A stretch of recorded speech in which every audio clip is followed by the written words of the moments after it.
ചില മണ്ഡലങ്ങളിൽ കനത്ത തരത്തിൽ ബി.ജെ.പിയും കോൺഗ്രസും തമ്മിലുള്ള ഐക്യമുണ്ടായിരുന്നു എന്ന് വളരെ ക്ലിയറാണ്. നേമം മണ്ഡലത്തിൽ ഒരു തരത്തിലും രാജീവ് ചന്ദ്രശേഖർ ജയിക്കേണ്ടതല്ല. അവിടെ വിജയിച്ചിരിക്കുന്നത് ശബരിനാഥിന്റെ ബലിയിലാണ്.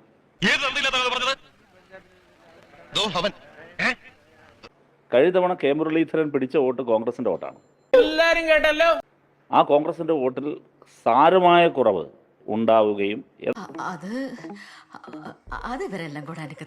അങ്ങനെയൊക്കെ വഴിയില്ല. മതനിരപേക്ഷ വോട്ടുകളെ ഭിന്നിപ്പിക്കുന്നതിനുള്ള ശ്രമങ്ങൾ നടക്കുകയും ഒക്കെ ചെയ്തതിന്റെ ഫലമായിട്ടാണ്.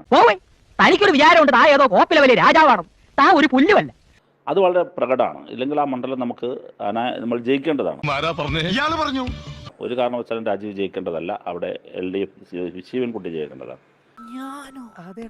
ബി.ജെ.പി രണ്ടിടത്ത് ജയിച്ചതിനെയാണ് ഞങ്ങൾ വളരെ പ്രാധാന്യത്തോടു കൂടി കാണുന്ന രണ്ട് കാര്യം.